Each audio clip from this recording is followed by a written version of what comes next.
Notre invité ce matin, Aurélien Pradié, secrétaire général des Républicains, député de la première circonscription du Lot. Bonjour. Bonjour. Merci d'être avec nous. Nous allons parler Covid, nous allons parler pauvreté, les propositions des Républicains. Mais je voudrais commencer avec cette initiative du gouvernement.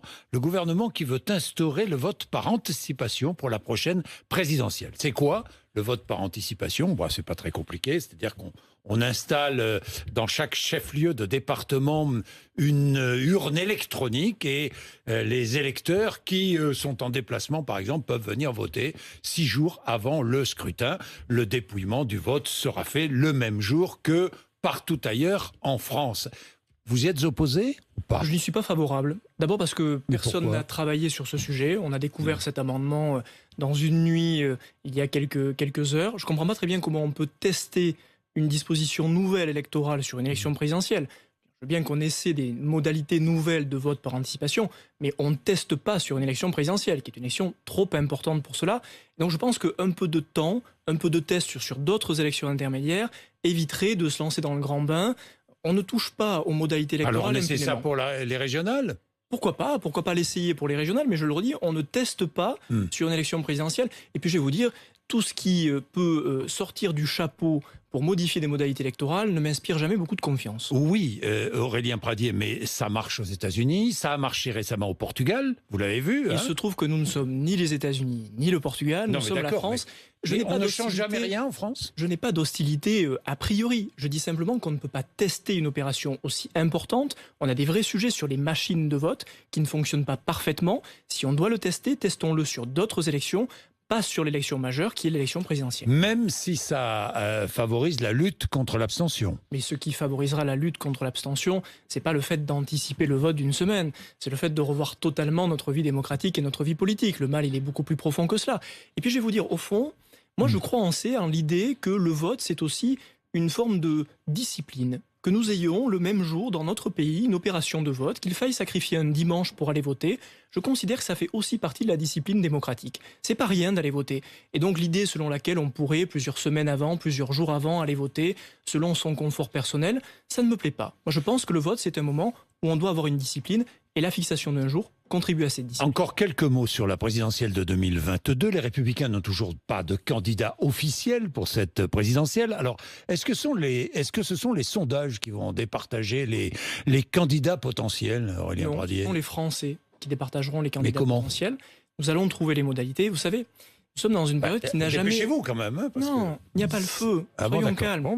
D'abord, à chaque fois que la droite républicaine a emporté une élection présidentielle, elle l'a toujours fait avec un candidat qui n'a jamais été le candidat autoproclamé plus d'un an avant l'élection présidentielle. En 1995, Chirac n'était pas le candidat évident quelques mois avant la présidentielle. Et en 2007, pour Nicolas Sarkozy, sa campagne a été très courte aussi.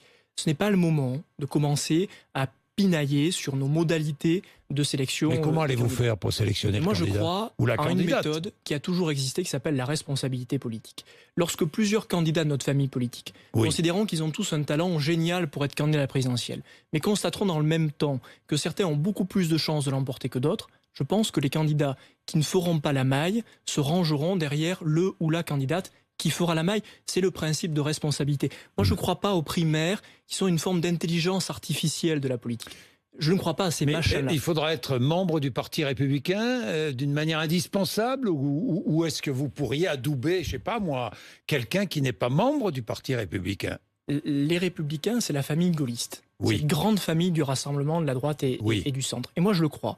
Et nous ne sommes pas, Christian Jacob n'est pas le chef d'une petite boutique. Nous sommes les responsables politiques d'une famille qui a vocation à rassembler les Français. Il faudra que notre candidat partage nos valeurs, nos convictions, que ceux qui se sont éloignés de nous fassent tous les efforts nécessaires pour revenir vers nous. Et vous pourriez vous ranger derrière un candidat ou une candidate qui n'est pas membre du Parti républicain? À la condition que son programme, que son projet, que son équipe soit celle des Républicains. Valérie Pécresse, je pense à Valérie Pécresse, par exemple. Et Valérie Pécresse, comme Xavier Bertrand... Qui semble en grosse progression dans les sondages. Oui, les sondages, vous savez, la progression dans les sondages, c'est formidable. Ça serait une bonne candidate, Valérie Pécresse a de grandes qualités, elle sera une excellente candidate aux élections régionales. Xavier Bertrand a de grandes qualités, il sera un excellent candidat aux élections régionales.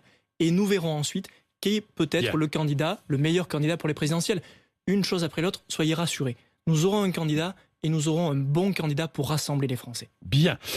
Une proposition de loi allongeant le délai d'accès à l'IVG de 12 à 14 semaines devait être examinée en deuxième lecture à l'Assemblée nationale demain, jeudi, après son adoption en commission. Oui, mais votre groupe a déposé 423 amendements. Obstruction parlementaire? Je vais vous dire les choses comme je les pense. Comme vous les pensez, parce que... Oui. Je ne suis pas hostile à l'allongement de 12 à 14 semaines. Je regrette que par des procédures de dépôt de nombreux amendements, nous ayons pu avoir un blocage. C'est une erreur? Oui, c'est une erreur. Je le dis comme je le pense. Moi, je n'ai pas déposé un seul amendement. Je le dis d'autant plus librement. Vous savez, cette phrase de Simone Veil, en 75, lorsqu'elle porte la loi sur l'IVG, qui dit « l'avortement est toujours un drame et restera toujours un drame pour les femmes ». Si cet allongement de 2 semaines permet une solution à des femmes qui sont en détresse, tant mieux. Mais je veux dire aussi... 2000 femmes. Oui, mais ça ne réglera pas le problème de ces 2000 femmes. En 20 ans, nous avons perdu la moitié des maternités dans notre pays. 80% des IVG sont pratiquées en milieu hospitalier. Nous avons aujourd'hui 25% des établissements scolaires qui pratiquent la prévention et les vraies actions de prévention sur ces sujets. Si on veut que ces 2000 femmes qui sont dans une détresse incroyable puissent trouver une solution, c'est pas seulement en allongeant de 2 semaines qu'on le fera, c'est aussi en reconstruisant tout un parcours pour éviter, notamment avec la prévention, l'IVG. Mais est-ce que vous demandez à votre parti de retirer ces amendements? Ce sont des collègues qui ont déposé, et chaque collègue est libre de le faire. Vous savez, il y a une forme d'hypocrisie aussi. Le Parti socialiste qui a programmé ce texte-là l'a fait sur une journée qu'on appelle la niche parlementaire, qui est une journée limitée en temps parlementaire, qui savait de toute façon qu'on ne pourrait pas l'examiner. Alors, ce texte sera repris apparemment par La République En Marche, vous le voterez? Si ce texte est repris, je le voterai. Il faut qu'il y ait un débat. Je pense que sur ce sujet, il ne faut caricaturer personne, y compris les collègues qui n'ont pas le même avis que moi. J'ai fait du combat pour la protection des femmes un de mes combats majeurs. Je fais voter une loi à l'Assemblée nationale sur la mise en place du bracelet anti-rapprochement. C'est un de mes combats. Tout ce qui permet de protéger une femme, je le voterai et je le soutiendrai. Bien, Aurélien Pradié, parlons du Covid, le non-confinement. Plus de 15 jours après, les contaminations n'ont pas vraiment augmenté, même si nous sommes toujours sur ce qu'on appelle un plateau haut.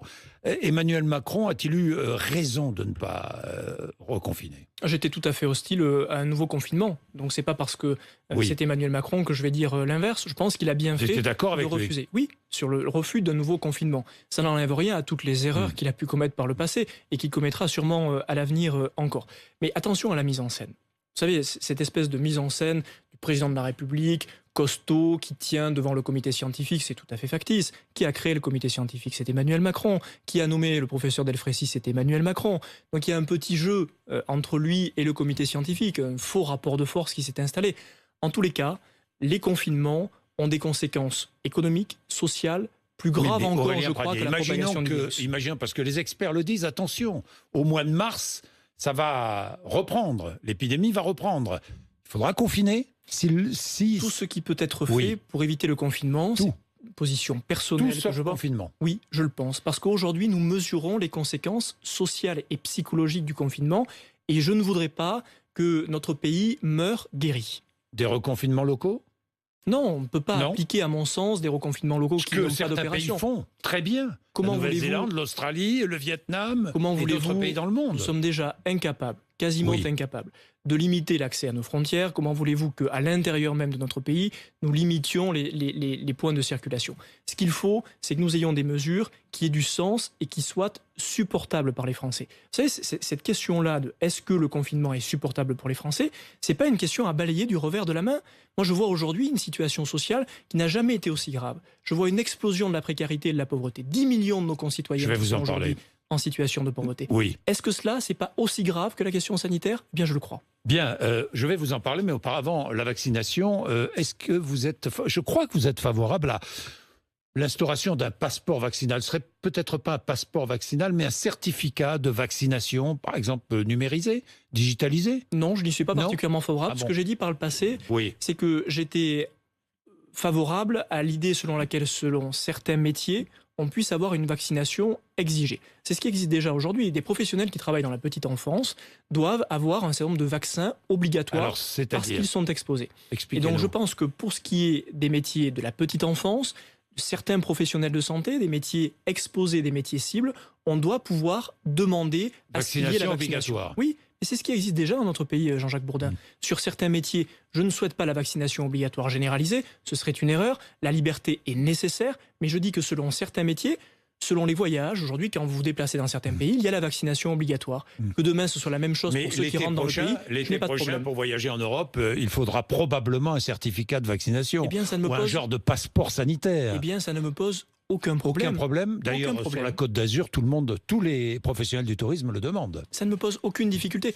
Dès lors que vous conservez une liberté, pas obligé de voyager, vous pouvez vous priver de voyager aussi. Bien si sûr. vous voulez voyager, vous vous vaccinez. Je le répète, c'est déjà ce qui existe aujourd'hui. Et puis nous sommes le grand pays de Pasteur. Je ne suis pas un de ces responsables politiques qui contestera que notre pays, celui de Pasteur, puisse être hostile par définition au vaccin. La dette, le remboursement de la dette. Là, les Républicains sont très divisés. Il y a certains responsables de votre parti comme vous qui vous dites une dette à échéance de 100 ans, pourquoi pas? C'est une sorte de dette de 50 ans. De 50 ans. D'autres disent 100 ans. Une dette perpétuelle. Une sorte de dette perpétuelle. Et puis, il y a d'autres responsables républicains qui disent mais attendez, c'est tellement simple de dire à la population ne vous inquiétez pas, cet argent on le dépense mais on n'aura jamais à le rembourser. Vous n'aimez pas les caricatures et je n'aime pas les caricatures non. Oui. Je vais donc essayer de m'expliquer. Oui, allez-y. Nous avons aujourd'hui une situation de dette qui est une dette historique, comme nous ne l'avons jamais connue. Je différencie la dette structurelle du pays qu'il nous faudra régler, nos dépenses courantes, de la dette liée au Covid. Cette dette-là, elle n'est pas comme les autres. D'abord parce qu'elle est hors norme, ensuite parce qu'elle est détenue au moins à 25% par la Banque Centrale Européenne, ce qui n'est pas le cas de notre dette structurelle. Et donc cela veut dire que nous pouvons la traiter différemment. Le courage aujourd'hui, c'est pas de dire aux Français, cette dette-là, on la réglera avec une augmentation de la fiscalité, une augmentation de la croissance. Tout ça, ça relève du bobard. Une dette, ça se rembourse, dit Damien Abad. Mais bien sûr que ça se rembourse. Je n'ai jamais dit qu'il ne fallait pas la rembourser. J'ai simplement dit que compte tenu du contexte, il nous fallait allonger la durée de remboursement de cette dette pour ne pas sacrifier une génération. Parce que la Banque Centrale Européenne détient 25% de cette dette, nous pouvons le faire. Vous savez, la vraie lâcheté politique aujourd'hui, c'est de dire aux Français que cette dette-là, on la réglera comme les dettes du passé. C'est faux. C'est un bobard et les Français n'y croient pas. Oui, mais... Et je préfère prendre le parti, Jean-Jacques Bourdin, je préfère prendre le parti de chercher des solutions nouvelles, responsables, courageuses, plutôt que de raconter toujours les mêmes blagues aux Français. Oui, la résorption de la dette ne passe pas par le travail, quoi. Bien sûr que si. Ah bon? Elle passe par le mais travail. Parce que vous distinguez bien. Certains disent dans votre parti le travail. Et ils ont raison, je le dis aussi. C'est-à-dire le travail, ça veut dire quoi? Ça veut dire qu'on allonge le temps de travail et on allonge le départ à la retraite. Vous êtes comme on moi. retarde le départ à la retraite. Vous êtes comme moi tout à fait lucide. Vous l'avez vu et vous l'avez entendu. Vous êtes comme moi tout à fait lucide sur la situation dans laquelle nous sommes en sortie de crise. Oui. Est-ce qu'en sortie de crise, on va pouvoir exiger aux Français des efforts insupportables? Je vais vous dire, tout cela... Moi, je ne me fais le porte-parole de personne. Je vous dis ce qui se dit dans votre parti. Eh bien, je réponds à cela. Que nous ayons dans notre famille politique un débat, c'est sain. Ce que je dis, c'est que nous ne pourrons pas régler cette dette-là comme les autres. Je n'ai pas dit qu'il ne fallait pas la rembourser, que nous essayons de nous écouter les uns les autres. Je dis simplement, et c'est déjà ce qui se passe, que cette dette sera une dette perpétuelle. Gérard Larcher dit on se met au régime. Oui, très bien. Mettons-nous tous au régime. Mais ce ne sera pas le moment, en sortie de crise, de mettre un grand coup de massue sur la tête des Français. On ne se met pas au régime en sortie de crise. Non. À un moment de sortie de crise, il faut être audacieux. Ce qui nous coûtera au sortir de la crise, c'est d'être trouillard et d'être timide. Mais je veux faire une distinction entre les dépenses structurelles du pays, les grandes agences de l'État, les agences régionales de santé, dont on a vu qu'elles étaient inopérantes durant cette crise et qui coûtent beaucoup d'argent aux contribuables.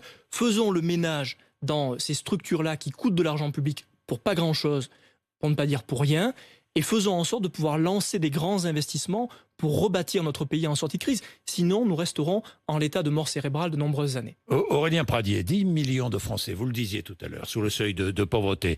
Alors, le gouvernement va mettre en place un chèque alimentaire pour les plus précaires. On attend les précisions, mais apparemment, ce serait 30 à 50 euros par mois pour les jeunes et les familles les plus précaires. Nous verrons. Hein. On n'a pas encore, nous ne savons pas le coût élevé. Hein. 4 milliards d'euros, Bercy n'a pas dit oui. Il faut attendre encore les derniers arbitrages, mais vous faites des propositions aux Républicains. Alors, vous proposez plusieurs aides. Une aide alimentaire de 150 euros, c'est bien cela? Pour qui? Il faut qu'on cible le public. Moi, je pense que la question des jeunes boursiers bénéficiant de l'APL est le bon public. Il faut qu'on priorise, à mon sens. 150 euros une fois ou 150 euros par mois ou 150 euros 150 euros par mois, c'est la disposition que nous avons proposée. Pendant toute la période de la crise, les mesures que nous proposons sont des mesures d'urgence sur une année, parce qu'aujourd'hui, la situation de crise alimentaire est grave. Vous parliez de 10 millions de nos concitoyens en situation de pauvreté. Une une personne pauvre sur 2 est un moins de 30 ans. 8 millions de nos concitoyens ont accès à l'aide alimentaire. Moi, je ne me suis pas engagé en politique pour voir des files d'attente dans nos rues, dans nos quartiers, de jeunes étudiants qui n'ont plus rien à manger. Si on ne trouve pas des solutions, la crise sociale sera pire encore. Il faut le traiter. Et je n'ai aucun problème à ce que nous réinjections de l'investissement, de l'argent public dans l'aide alimentaire, notamment pour favoriser les produits locaux, parce que nous avons une situation d'urgence à gérer. Un autre chiffre qui est éloquent.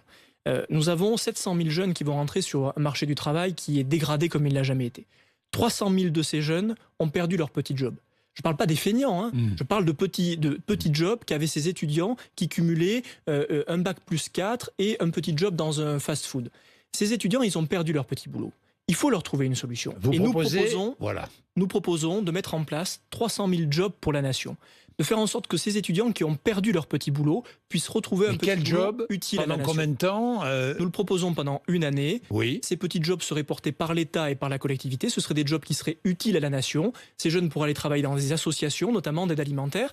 Et je préfère que nous donnions à ces jeunes-là un salaire lié à un engagement pour la nation que de les mettre au RSA. Et c'est la proposition que nous faisons. Vous savez, les Républicains, depuis le début de cette crise, nous avons un principe qui est le principe de responsabilité. Moi, je ne me suis pas engagé en politique pour laisser passer les trains, pour regarder les situations injustes et insupportables. La pauvreté, c'est un des grands combats que le politique doit mener. Et les Républicains, nous ne critiquons pas, nous proposons. Bien, Aurélien Pradier, vous critiquez pas, vous critiquez, mais c'est normal, vous êtes dans l'opposition. Et vous proposez, Aurélien Pradier, création d'un ticket carburant aussi, un peu comme le ticket restaurant, si j'ai bien compris. Combien d'ailleurs équipera ? C'est à l'État de prendre en charge une partie. On peut regarder comment certaines entreprises peuvent y contribuer aussi. Nous avons des entreprises aujourd'hui qui sont prêtes sur le modèle des tickets restaurants à apporter une quote-part à ce ticket. On fait rouler les salariés, quoi. Mais vous avez aujourd'hui dans le Lot beaucoup de salariés qui vont travailler avec leur voiture un plaisir particulier et qui n'ont pas d'autres solutions. Qui n'ont pas d'autres solutions. Ça fait partie des dépenses impératives. Il ne faut pas regarder ça de haut, il faut le regarder de près. Et je sais que vous le regardez de près. Limitation des frais bancaires à 25 € par mois pendant 1 an, c'est aussi l'une de vos propositions. Enfin, il y en a plusieurs, mais certains, même aux Républicains, disent de plus en plus d'aides sociales, d'accord, mais il y a de plus en plus de pauvres. Oui, c'est vrai. Mais les aides sociales dont nous parlons... Donc les aides sociales, je sais que ça fait grincer des dents chez vous, dans votre parti, non ? Oui, écoutez, j'imagine que quand Jacques Chirac porte le SAMU social de Paris, on le traite de gauchiste. Lorsque nous portons le SMIC... Jacques Chirac et la fracture sociale. Sous Georges Pompidou, j'imagine aussi qu'on peut être traité de gauchiste. Bref, à chaque fois que la droite a réussi à convaincre les Français, c'est lorsqu'elle a traité la question sociale. J'appartiens à une famille politique qui est la grande famille de la justice sociale. Un message envoyé à votre famille sociale. Mais ce message, je l'envoie tous les jours. Vous savez, autour de Christian Jacob, nous débattons depuis quand la droite républicaine n'a pas porté des idées nouvelles. Ça faisait un petit bout de temps. Je pense que ça nous fait du bien. Bien, et la loi dite séparatisme, adoptée hier en première lecture à l'Assemblée nationale, le groupe a voté contre, s'est abstenu. Qu'est-ce qui s'est passé ? Le groupe a majoritairement voté contre. Vous avez voté contre ? Ça a été mon cas aussi. Pour une raison très simple. Pourquoi ? C'est que ce texte est une comédie. Et nous ne sommes plus à l'heure de la comédie. Avons-nous traité les vraies questions ? Avons-nous traité la question des 4000 fichiers S étrangers aujourd'hui que l'on ne sait pas expulser ? Non. Nous avions proposé une cour spéciale qui permette d'expulser celles et ceux qui aujourd'hui mettent en danger la nation. Ça a été refusé. Est-ce que nous avons traité la question du port du voile sur les mineurs ? Non. Aujourd'hui, nous n'avons pas pu faire voter nos dispositions pour interdire le port de voile sur une fillette. Tous les sujets importants ont été mis sous le tapis. Moi, je ne participe pas à la comédie de Gérald Darmanin. Mais neutralité du service public, lutte contre la haine en ligne, contrôle renforcé des associations, meilleure transparence des cultes et de leur financement, interdiction des certificats de virginité, renforcement de la lutte contre la polygamie et les mariages forcés, vous êtes contre ? Tout ça existait déjà. Vous parliez de la neutralité des agents du service public. C'est pas une nouveauté. Gérald Darmanin réinvente l'eau tiède, il montre ses muscles, il fait le matador. Il n'est pas sincère, à vos yeux ? Non, je pense qu'il n'est pas sincère. C'est un cynique. C'est un cynique, Gérald Darmanin. Lorsqu'on est ministre de l'Intérieur, capable de faire la danse du ventre avec Marine Le Pen, c'est qu'on est d'un cynisme consommé. C'est qu'on met même en danger le débat démocratique. Moi, je ne supporte pas cette confiscation du débat démocratique. Le match Le Pen-Macron, je le refuse et je ferai tout pour le refuser. Tout ça pour vous dire que dans la loi séparatisme... Vous les mettez sur le même plan ? Ils se sont mis eux-mêmes sur le même plan. Vous les mettez sur le même plan ? Ils se sont mis eux-mêmes sur le même plan. C'est-à-dire que vous ne choisiriez pas, en cas de second tour, Marine Le Pen, Emmanuel Macron ? Je refuse d'avoir à faire ce choix. Je vous le dis comme je le pense. Si vous avez à le faire, Jean-Jacques Bourdin, soyons honnêtes, si vous avez à le faire... La démocratie, ce n'est pas cela. La démocratie, c'est pas circuler, il n'y a rien à voir. On plie le match avant même qu'il ait lieu. Gérald Darmanin, Emmanuel Macron et Marine Le Pen se sont mariés pour le pire. Et ce mariage-là, je ne l'accepte pas, pas pour la droite républicaine, je ne l'accepte pas pour les Français qui n'en veulent pas. Voilà pourquoi, depuis des mois, nous travaillons à faire en sorte de pouvoir incarner une alternative et un espoir pour les Français. Merci Aurélien Pradier d'être venu nous voir ce matin, RMC et BFM TV. Très bien. Merci beaucoup.